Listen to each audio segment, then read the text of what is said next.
Not nervous at all. Thanks. Yeah, there you go. Good afternoon, everybody. Quiet in the house, please.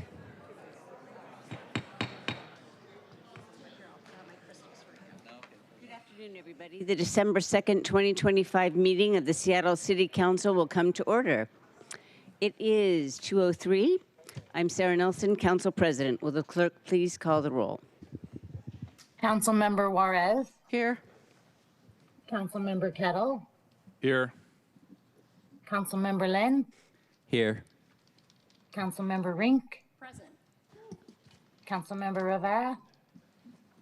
Councilmember. Present. Councilmember Saka. Councilmember Strauss. Present. Councilmember Hollingsworth. Here. Council President Nelson. Present. 9 present.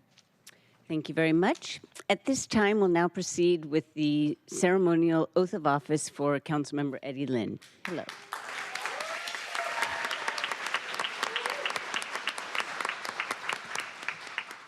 The oath of office will be administered by Yvette de la Cruz. After the oath is administered, Councilmember Lynn will have a chance to provide some comments, and then council members are able to say a few words, or council members can wait to speak during the ceremonial event. So with that, I invite Yvette de la Cruz to the dais to administer the oath of office.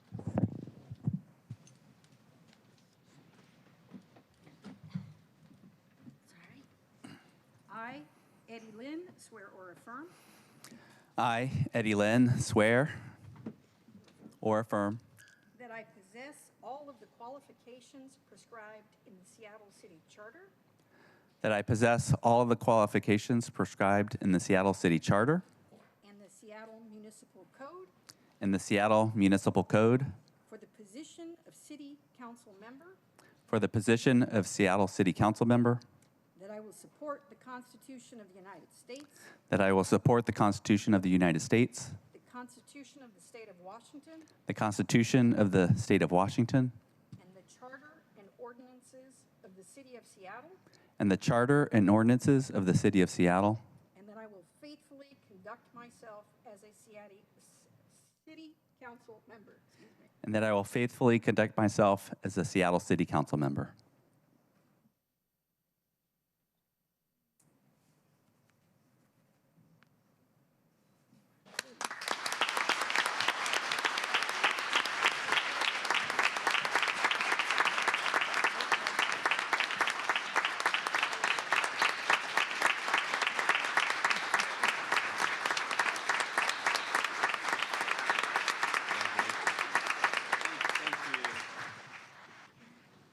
Much. Have a few words. Hopefully this doesn't take too long. But thank you to Yvette de la Cruz, who's a good friend and mentor, a leading labor activist, a lifelong leader, and for swearing me in today and for all the support and guidance you've provided both to me and to my wife, Jennifer, over the past several years. Thank you all for being here today, and a special thanks to the voters of District 2. I'd like to start today with a quote about the importance of community. This is from an essay by Parker Palmer entitled, "There is a Season." And he says, "Community not only creates abundance, community is abundance."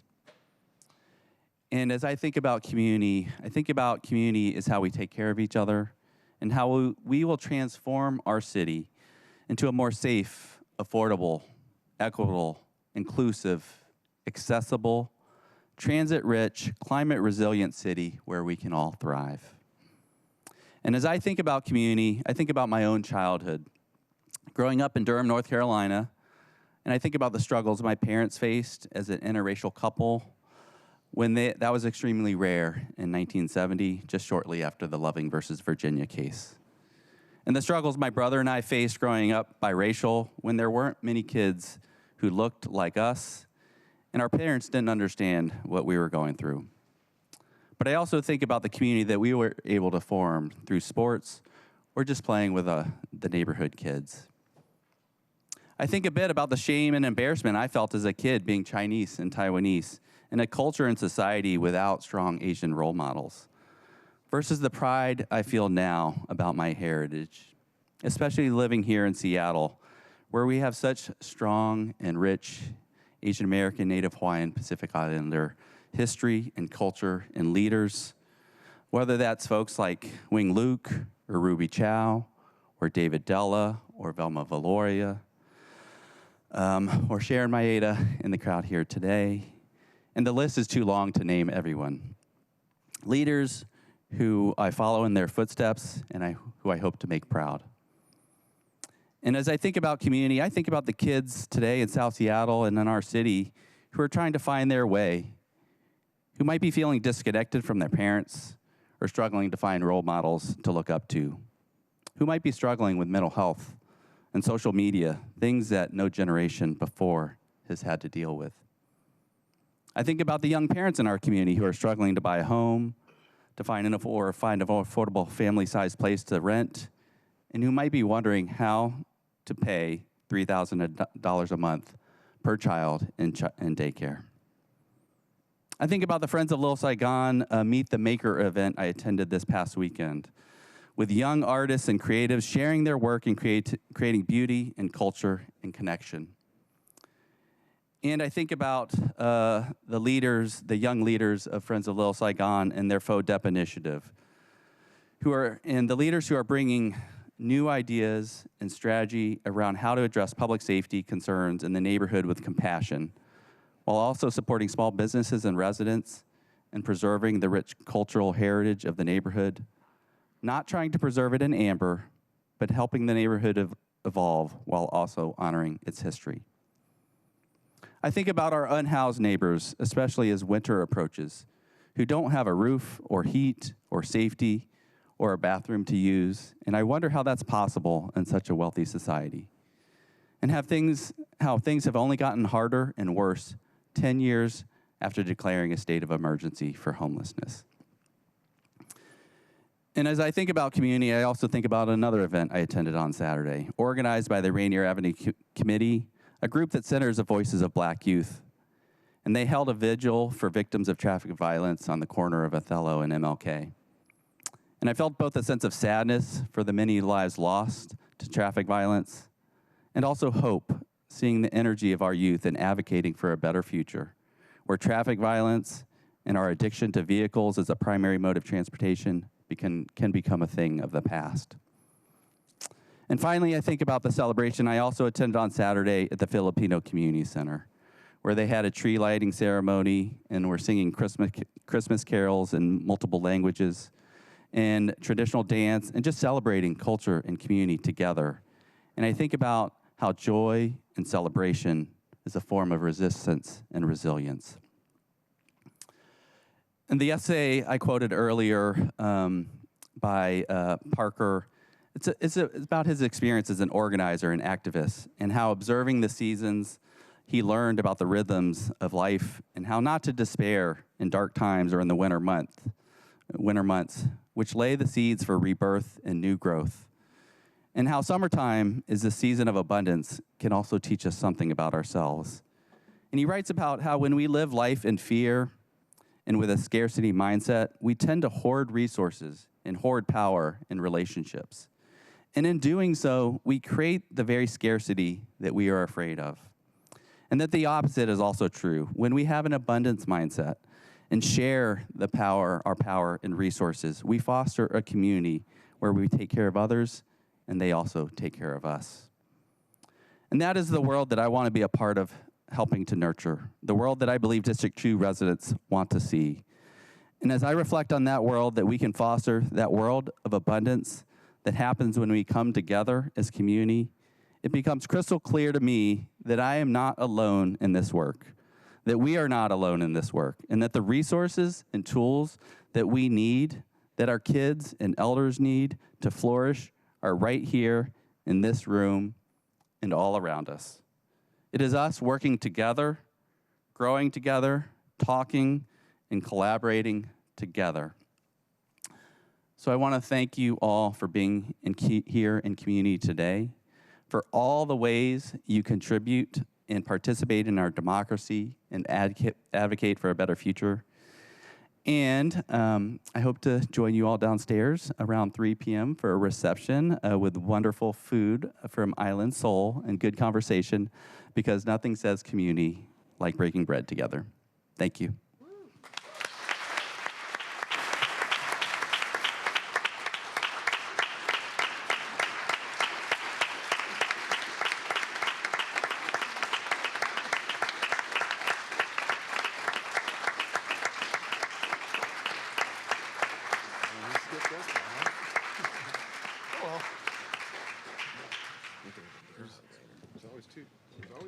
Thank you, Chris.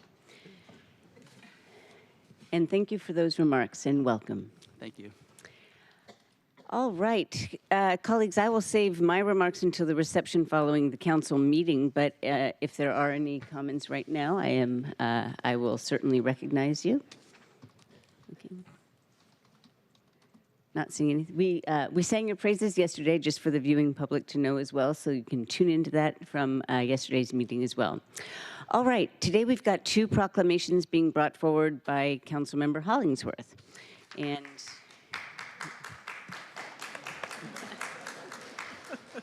Hollingsworth, you're now recognized in order to present the proclamation proclaiming Dr. Renee McCoy Day.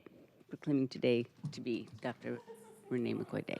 Surprise. So today, this is a surprise, and I'm glad, Reverend McCoy, you did not see the meeting yesterday, because we announced it yesterday on the Seattle channel, so I'm glad you were not watching, so we did not ruin your surprise.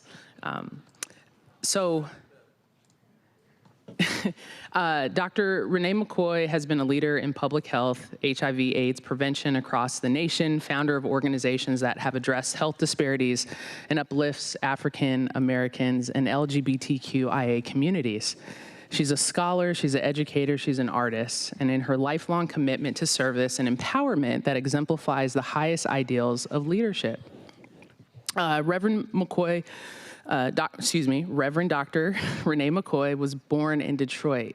What up, doe? What up, doe? Detroit.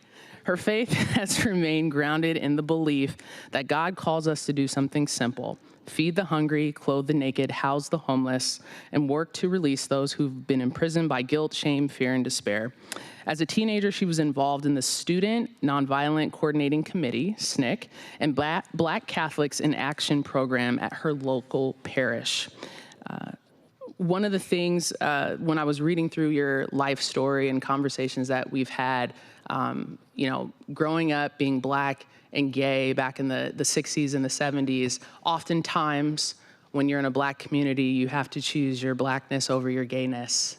And when you're in a gay community, you have to choose your gayness over your Blackness, and how you had to search for different churches that accepted who you are and your entire being. And read about how you joined a church in Detroit, the Metropolitan Community Church of Detroit, because there was a pastor there, and you thought, hey, I can either go to the church and meet a good Christian woman as well, which I thought was great. And there was a Reverend Nancy Wilson who you met, and she talked about, the connection between God and gay community. You continued to move into your career addressing racism and homophobia, and being a founding member of the National Coalition of Black Lesbians and Gays, and that was in 1978. That was a long time ago. Long time to be in this space. And you started to address the concerns of LGBTQ persons of color, and you decided to move to New York and expand your life experience and discover more diverse opportunities in your ministry. You were ordained in 1981 as a minister. And in New York, you were in the third world, or excuse me, you were in New York, you were in the NCBLG chapter that focused on important issues for African Americans and Latinos in the LGBT, I'm gonna just say gay community. I know we have, thank you. I see some nods, y'all know what I meant. Gay community. And in February of that year, you also founded the Harlem Metropolitan Community Church of Harlem. It was the first Christian congregation in both the Metropolitan Community Church organization and the country openly governed by African Americans and LGBTQ community. That's huge. During that time, your community was suffering from HIV and AIDS, and you all had to navigate that as a church and as a community. And I can only imagine what that was like to see some people dying around you and having to be family to a lot of those folks during those troubling times. I have looked up to you obviously ever since I heard your story, but I see so much of myself in you. And there's not a lot of role models that are older, gay, Black women who have laid the pathway and the foundation for people like me and community groups and other folks that are in this space. And today we honor you, Reverend McCoy, for your leadership. You can clap for that, leadership.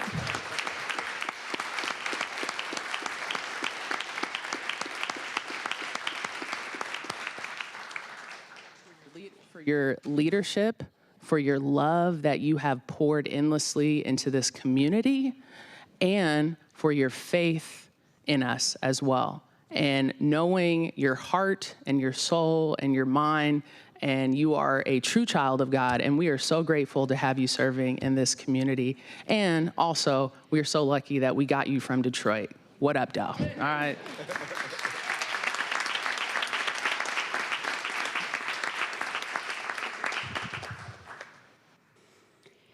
Thank you very much. Are there any comments from council members?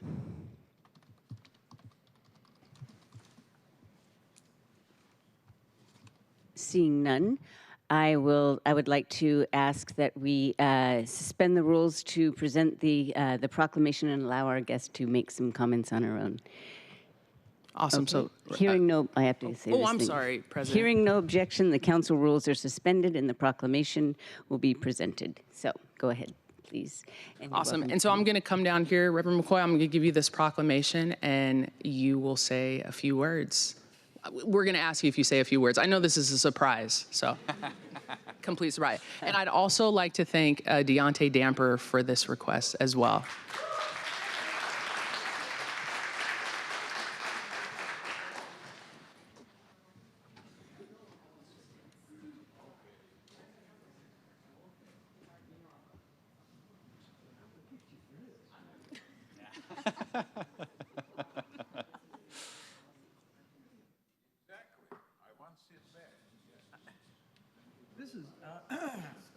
This is really a surprise. They got me here because of World AIDS Day, and so I got to tell you that. I mean, I'm almost. I've never been speechless, but thank you so much. I just want us to never forget that there are 93 million people who have died from HIV since the disease started. And in next year, it'll be 45 years that we've been dealing with HIV. We have 15,000 people living with HIV in the state of Washington. And there are over 40 million people who are still living with HIV in the world. I know this is about me, and I love it when things are about me, but I just got a few numbers, because that's how they got me here, that, that I need to share, and probably no one else will tell you these things. But the recent reductions in funding for HIV that came about in this year, we got to understand the political impact on HIV and on the people that we have. and understand that because of what has happened since January around HIV and AIDS in our country, an additional 6.6 million new infections will occur, which is about 2,300 new infections of HIV per day, right? A total of 5,800 new infections per day will happen globally as compared to 3,500 in 2023. You got to know that 660,000 additional new HIV infections among children will occur between 2025 and 2029. You got to know that an additional 4.2 million age-related deaths and over 600 additional age-related deaths will occur per day because of what we did as a country in January.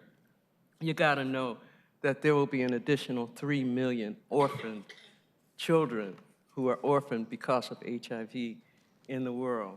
You got to know that because of what happened at the head of our country, an additional 300 children will die of age-related causes between 2025 and 2029. So I love that this is about me, but it's not about me, and it's about us. And it's about what we decide to do. And many of us have forgotten about AIDS. We think it's not important, and we think there's nothing to do. But if we believe the lie that there's nothing we can do, then nothing will be done. I don't know, man. AIDS is still a thing. And if nothing else, my presence here and this proclamation, this is so cool. will let me know that that gives me an opportunity to invite you in partnership with me to keep AIDS a thing, to keep HIV a thing. 40% of the new diagnoses of HIV in this country, and we have 1.2 million people in this country, over 40% of the new diagnoses of HIV are among Black people in this country. Black and Latinx people constitute the majority of the people who are living with HIV in this country. In King County, over 50% of the people who live with HIV are over 55 years of age. It's still a thing. I love being a thing today, so I'm gonna be a thing today. But let this be the beginning of a new thing for you, of embracing and loving and understanding that, you know, if we believe there's nothing we can do, then nothing will be done. So, and I'm not somebody you can surprise, man. I don't even know what to do with a surprise, but thank you so much. I'm honored, and my wife, the Reverend Dr. Patricia Hunter, is with me. She drugged me down here, and I'm honored to be in partnership with her. And so it's, you know, it's our day. Okay.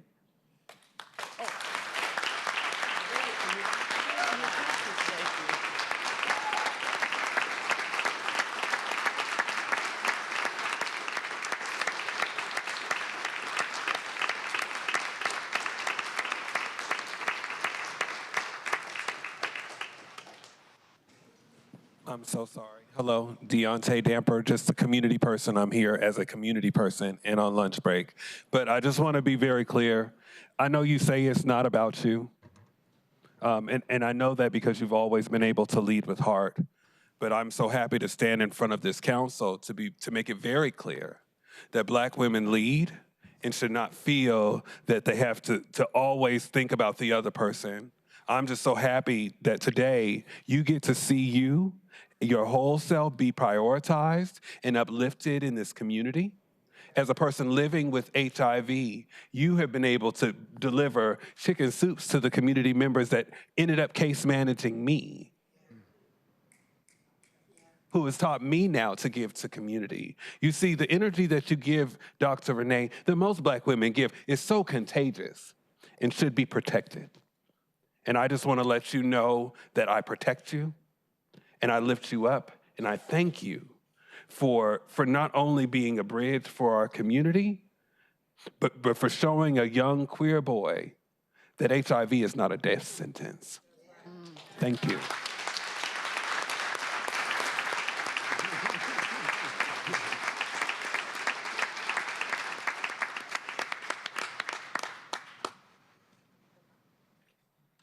Are there any other people that will be speaking today?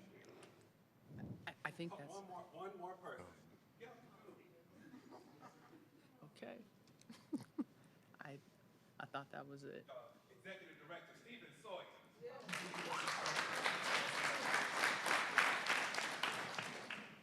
Good afternoon, everybody. Thank you for being here. Congratulations, Dr. McCoy. We appreciate you so much. So Reverend Dr. Renee McCoy, PhD, stands as one of the nation's most enduring pioneers in the HIV/AIDS prevention care and community-rooted research. From her groundbreaking leadership during the HIV/AIDS programs in the city of Detroit, to a transformative work in the Seattle advancing preventative education, Dr. McCoy has shaped public health response for more than 4 decades. Her distinguished career includes serving as HIV Programs Manager for ARTH, Director of HIV/AIDS Programs for the Detroit Department of Health, and Assistant Director of Prevention Education at Lifelong. As a professor at Wayne State University, Eastern Michigan University, and the University of Washington, she has mentored generations of students in medical anthropology, gender, race, and sexuality, expanding both knowledge and compassion in these fields. As an ordained minister, pastor, and ceramicist, and a community organizer, Dr. McCoy embodies public service in its highest form. On this World AIDS Day, we honor your unwavering leadership and how you have shaped the HIV/AIDS response since the earliest days of this pandemic, and for dedicating your life-saving HIV programs in Detroit to advancing community-centered prevention and research across Seattle. You, Dr. McCoy, have worked to transform lives, systems, and generations. And today, on World AIDS Day, we are proudly honor you and all those who have worked in this field and labor tirelessly in this fight. Know that we will forever carry the legacy of the indelible impact that you've had on this fight for HIV. We love you and thank you for your service.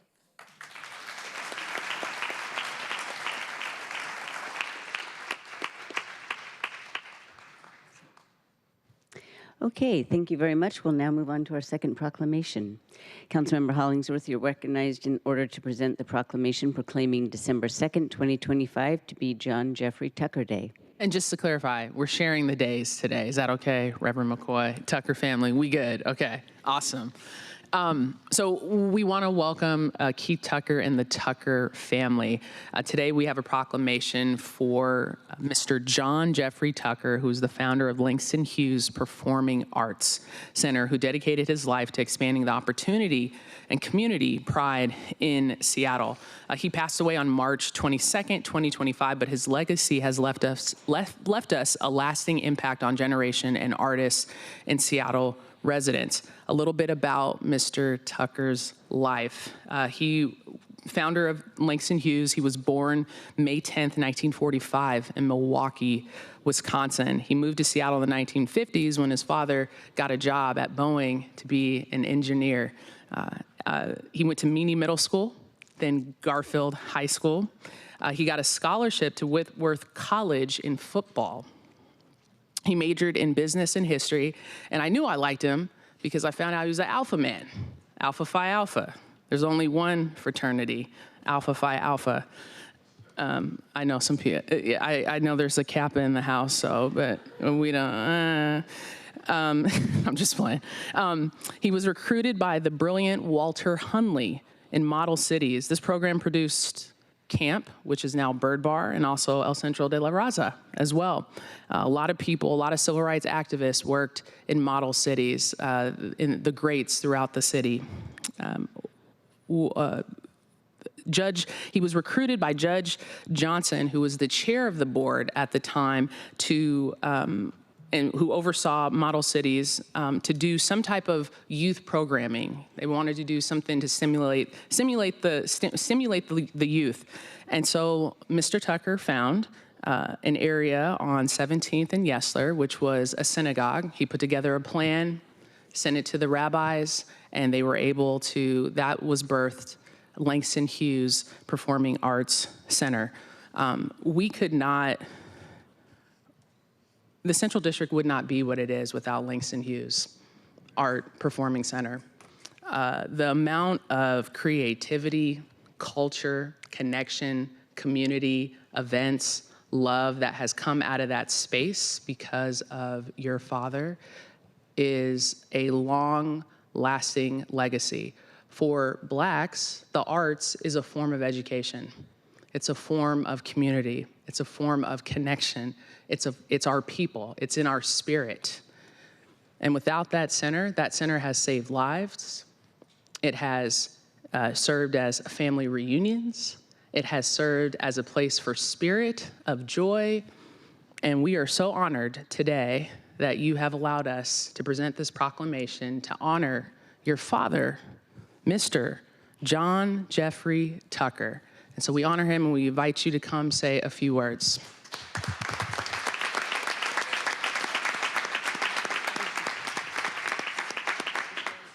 The council rules. Oops, hold on a second. I have to pause one moment. Thank you. If there's no objection, the council rules will be suspended to allow for our guests to accept and provide remarks. Hearing no objection, the rules are suspended. Please go ahead.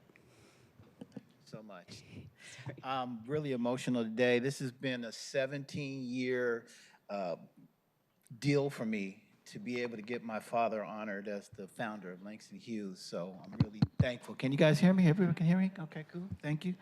My name is Keith Tucker. I'm the first child of John Jeffrey Tucker, and I'm here to represent the Tucker family today. I'm honored and thankful to be here representing my father on this very first John Jeffrey Tucker Day. My father, as a council member said, was an activist, he was an actor, he was an athlete, but more importantly, he was a diligent scholar. He devoted his life to uplifting Black people. He loved his community, and the reason why he came up with the idea to create a place where Black people could have a space to thrive was because he cared about our community.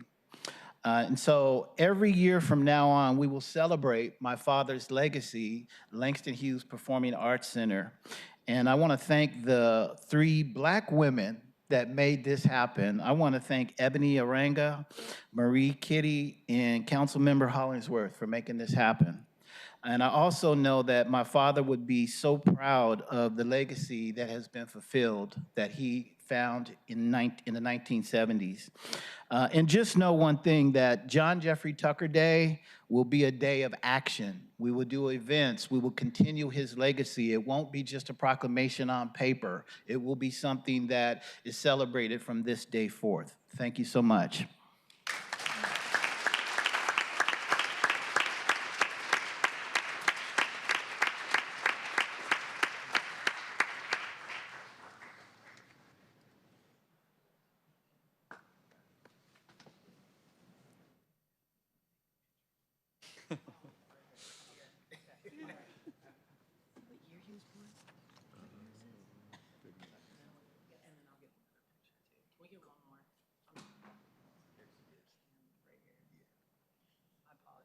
No, don't.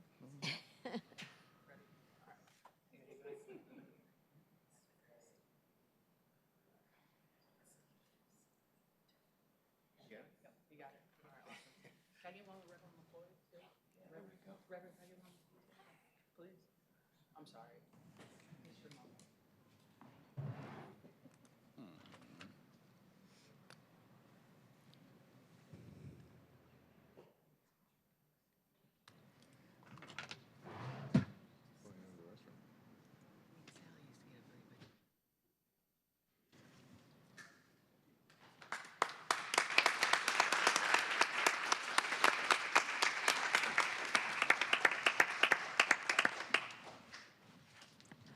Okay, thank you very much. I think Yes, there was another speaker, Council President, if that's okay. I'm sorry. No problem. Please go ahead.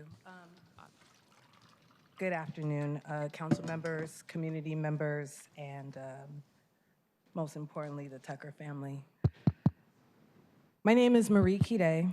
I'm a Black Seattleite and of East African lineage, born and raised right here in Seattle Central District. I serve on the board of Langston, the nonprofit that programs and stewards Langston Hughes Performing Arts Institute or Center. And I'm also a community engagement advisor here for the city at the Department of Neighborhoods. I'm here today with deep gratitude and reverence. I first learned about Mr. John Jeffrey Tucker's ascension this past April through his obituary in the Facts newspaper. That moment was very sobering. As someone shaped by this neighborhood and now serving the very institution he helped build, it was the fact that his name wasn't already a part of the living memory that called me to action. Mr. Tucker was a visionary. Alongside Walter Hudley, he saw the potential in building what others had passed by. Together, they transformed it into what is now known as Langston Hughes Performing Arts Institute, a sanctuary for Black creativity, expression, and belonging. His vision made space for so many of us to be seen, heard, and celebrated. Thanks to the advocacy of his son, Keith Tucker, and to the leadership of Councilmember Joy Hollingsworth, today we honor that vision. This proclamation is more than recognition, it's an act of restoration. It affirms that building for community, even without recognition, leaves a legacy that cannot be ignored. To the Tucker family, please know that this unsung hero's footprint lives through every artist who has taken the stage, every youth who has found their voice within those walls, and every community member who's been held in that space. Today, we give Mr. Tucker his flowers, we say his name, and we hold his impact as close as we carry the work forward. Thank you.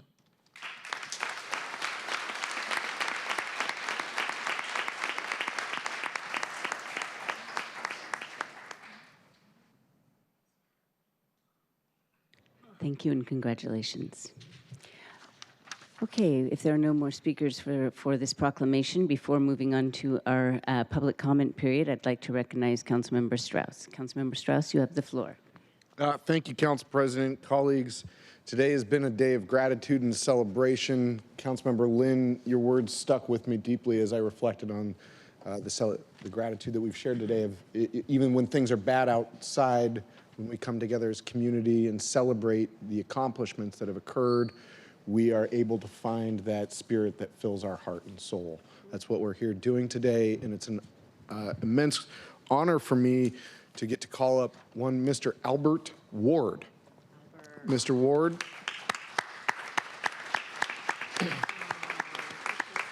I'll ask you to say a few words after this, and Council President will ask to suspend the rules and have Albert join us on the dais for a photo, since I don't have a proclamation for you, but photos speak 1,000 words. I'll give a brief introduction of Mr. Ward, and then I'll let you say a few things. Albert, as well as many of the members of the Finance and Administrative Services team who are in the room, if you want to raise your hand just so we all know. Don't be shy. Yeah, I see you back there. These are the folks that allow us to do our work that supports the people that we celebrated today. Whether it was the Tucker family or Reverend Doctor, all of your work, we're here celebrating you. We're only able to do that work because of Mr. Ward and the people on Mr. Ward's team who keep this building running, who are here working at night when we're at home with our families, who make sure that every day this building is accessible, clean, and a healthy place for people to do the work of the Seattleites, to make sure the lights are on, the water's running, the potholes are filled. Mr. Ward, we couldn't do that work without you. And today is a special day. I'll read a brief biography of Mr. Ward because he started working here on August 4th, 1999, and after 26 years, today is his day of retirement.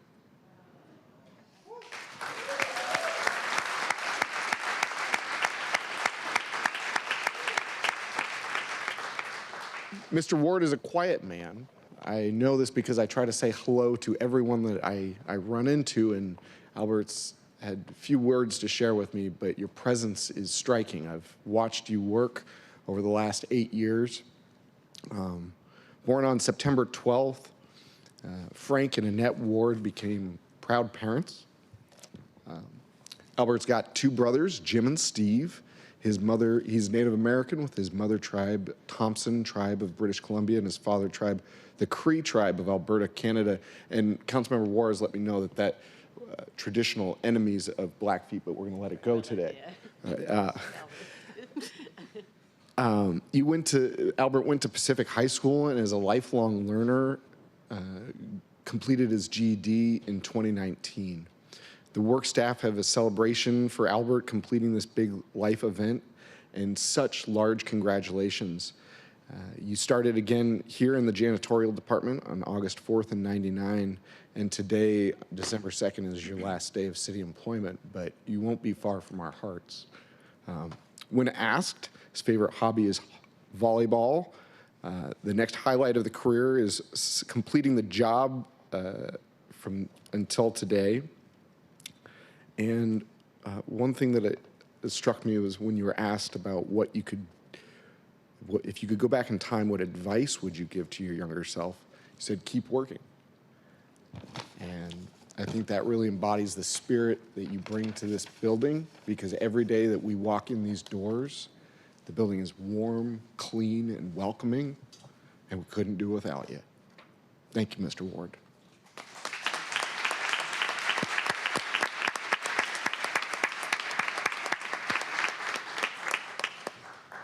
Council President, if it's all right. If there's no objection, we can suspend the rules to allow Mr. Ward to speak. Hearing no objection, the council rules are suspended. Thank you for all the time that I was here. It's kind of like a struggle because at nighttime things come out at night. That's why I wear this. It's turquoise and deer. Thank you. Thank you.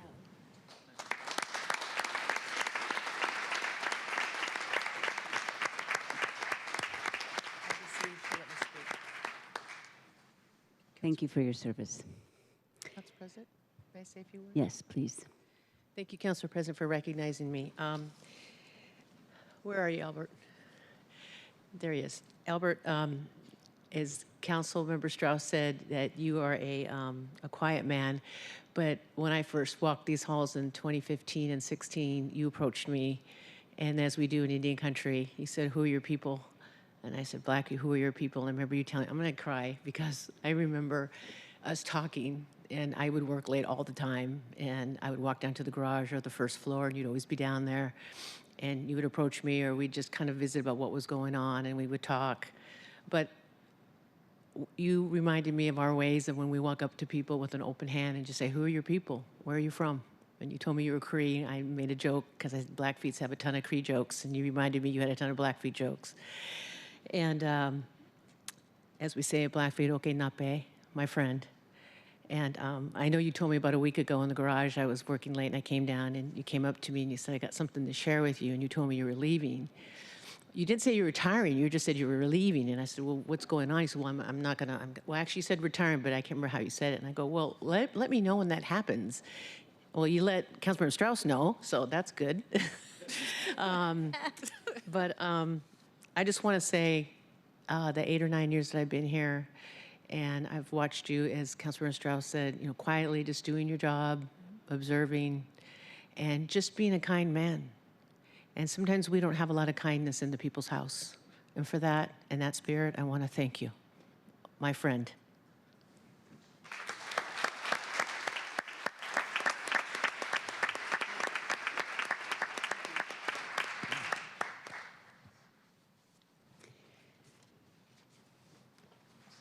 Last word? Thank you, Council President. Albert, do you want a photo with us, or is that enough recognition for the day? Come on up. Let's get a photo if we could.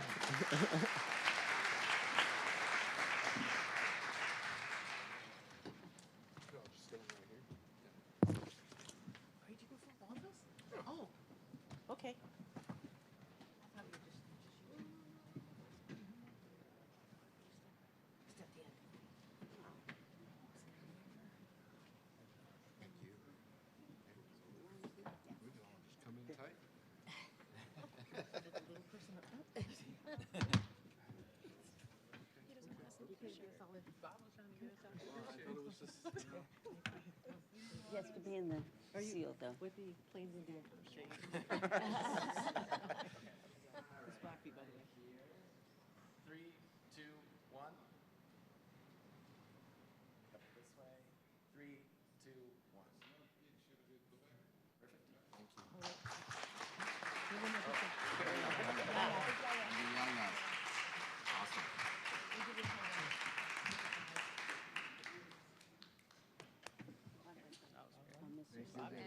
Bob boxed us out the photo.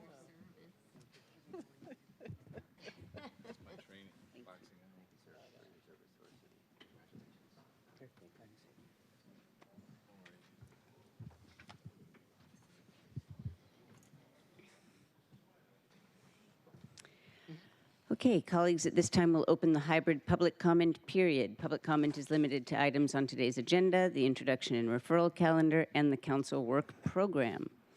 May I ask how many people are signed up today?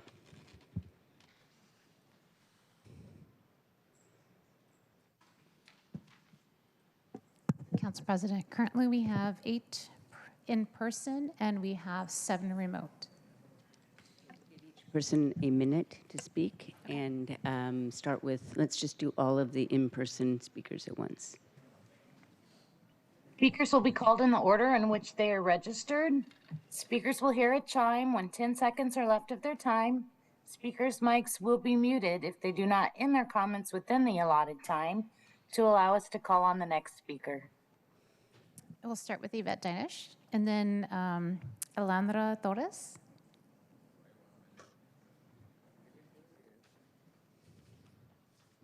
Good afternoon and welcome to District 2, Councilmember Lynn. I also wanted to, I spoke recently about alternative housing like pods and whatnot, so I actually printed out several examples for you. And attached, you will find today's daily word, which is all about give. Through my awareness of divine abundance, I give generously. And it ends with, I am in the flow of abundance when I give with love. Because you all certainly don't serve for the glory of it all. You serve from your heart, and I appreciate that. Right here? Okay. Oh. Our next speaker is Alondra. And then Alex Zimmerman. Hello, I will be speaking about Ordinance CB 12109. My name is Alondra and I live near the Lake City neighborhood, specifically in an affordable apartment complex in the Magnuson Park area.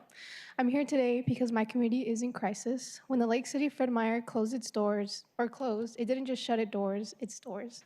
It took away our last remaining nearest full-service grocery store and pharmacy. For me and for so many of my neighbors, this has created a daily struggle to access affordable groceries and medication. What was once a simple errand is now a long, costly trip across town, especially for my neighbors who are seniors, disabled, families without cars, and people living on fixed incomes.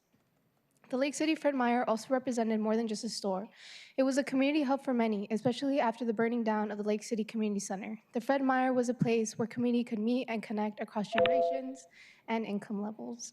I do ask if you could please support an ordinance that is longer lasting, can retroactively prevent restrictive covenant store. Thank you. We have Alex Zimmerman, then it'll be Nathan Wall. 1 minute is good. It's better than 50 seconds. Yeah. Hi, my name is Alex Zimmerman, and I live here for 40 years. In Seattle, always make me happy. Combination with idiot in clown is very unique. And they every year go bigger and better and better. But this election is so unique right now. Ever President Trump, my best friend, likes this election. So right now, Seattle, together with New York, you know what it means, will have a line of socialism or communism. I'm not too much sure. But everything what is up to my head right now, this line, I see before, I not see, but I know, is between Hitler and Mussolini. One a Nazi socialist and another fascist, all socialist. So right now I will be happy because this will be circus what the Seattle don't have before. Viva Trump, viva New American Revolution. Stand up, slave and happy. We have Caroline, and then after Caroline, we'll have Harper.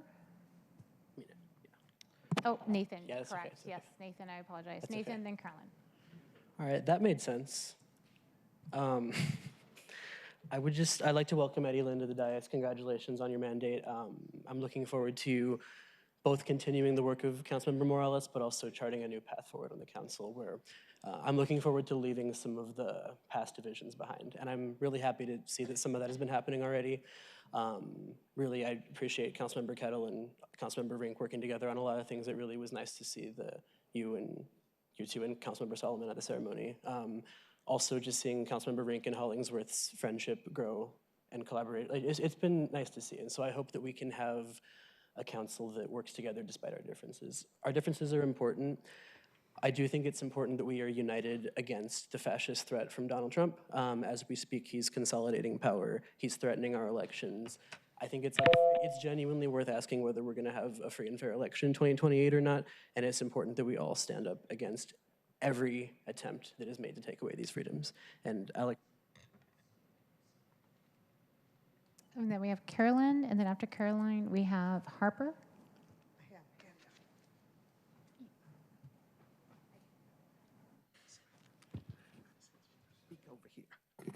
I'm Carolyn Malone. I continue to live at Chancery Place, apartment 910 Marion Street. It's the most dangerous, unsafe place I've ever lived. And because of that, I filed a complaint through the Seattle Office of Civil Rights. I have a new partial, can't talk well. That office is now closed. My case is on hiatus. I don't know what's going to happen, but this is Catholic housing, Catholic community services, housing staff way of impeding me and keeping me from protesting the injustices that happen at Chancery Place apartment.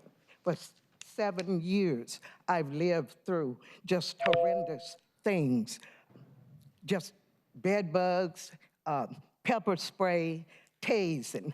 And now that I have an opportunity to expose what's happening, I've been shut off from SOC or I Fight On. We now have Harper Naley, and then Howard Gale. Hello, I'm Harper Nally from Transit Riders Union. I forgot to write my name on the comment sign-in sheet this morning, and I'm back to ask the city to redouble its commitment to improving transit service. One of the most important duties of the City Council is the responsible stewardship of public money. So why do we let our buses sit in traffic wasting that money? We could have substantially improved frequency, speed, and reliability with no extra operational funding. We could drive down the cost per passenger because we know that these three factors above drive ridership. We also saw in the last election the immense desire in Seattleites to tackle the affordability crisis. Cars are an immense expense that only continues to rise. And improved transit offers an alternative to more people while improving the lives of people already using it. Thank you. We have Howard Gale, and then Carlos Talavera. Good afternoon, Howard Gale. Next week, this council will be discussing and possibly voting on the new police union contract, the third such contract that continues to reject key elements of the 2017 Police Accountability Ordinance.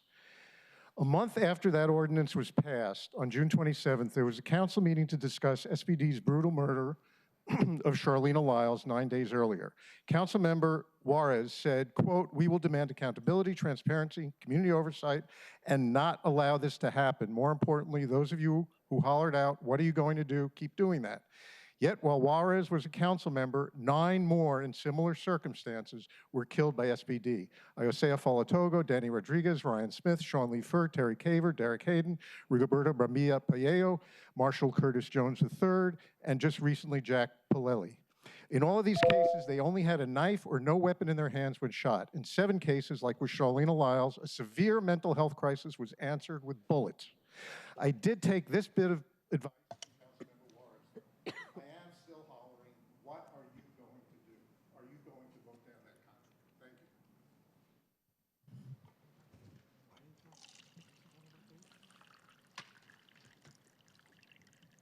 Hello? Okay. I want to start by saying thank you to the City Council for recognizing the crisis that's going on in the Lake City neighborhood by taking a first step by proposing emergency legislation ordinance CB 121094. But I'm here today because this ordinance as written is not enough. It's a temporary band-aid on a deep and systemic wound. The people of Lake City have lost a Walgreens and a Bartell's in 2023, and now the Fred Meyer in 2025. And so for the people of Lake City, the closure of our Fred Meyer isn't just an inconvenience, it's a major blow to our health, our time, and our community. The current proposed ordinance only stops new restrictive covenants, and it does nothing to remove the ones that might be blocking other grocers from setting up in what was once the Lake City Fred Meyer. Ordinance 121094 expires in a year, as if our need for food and medicine will expire too. So we're asking you to take action. We need you to not only strengthen this ordinance immediately, but offer a more robust solution. Void the covenants that are already in place and are suffocating our neighborhoods, and let this just be the start, the first step towards real solutions like a city-run grocery store. Thank you.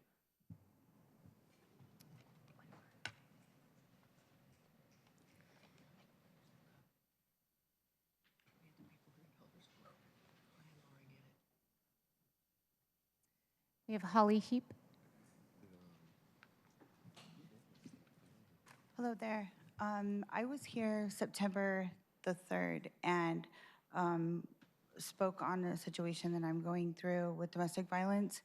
And I spoke with Rink briefly, hello, and Kettle, and I have not heard back from your guys' assistants. I've left statements that they have said they put in your guys' mailboxes, and I'm still going through additional domestic violence, and I'm still not hearing back from detectives from SPD. So if I could please meet with one of you guys or speak with you guys, I would really appreciate it to get some results. Thank you. Thank you. We'll now move into remote public comments. A reminder to our remote speakers to please press *6 after you have heard the message that you have been unmuted. Our first remote speaker is Scott Levy, who will be followed by Brad Elke. Go ahead, Scott. Yeah, thank you. My name's Scott Levy, executive producer of The Snake and the Whale. Just start to say I was greatly moved by the opening talks by McCoy and Lynn and the wonderful community you have there. So as I said, I produced The Snake and the Whale. I sent a link to many of the council members to watch. We screened the film at Island Film Festivals in the Sailor Sea, October 17th through November 7th, 3 different festivals. It's gaining a lot of accolades and awards.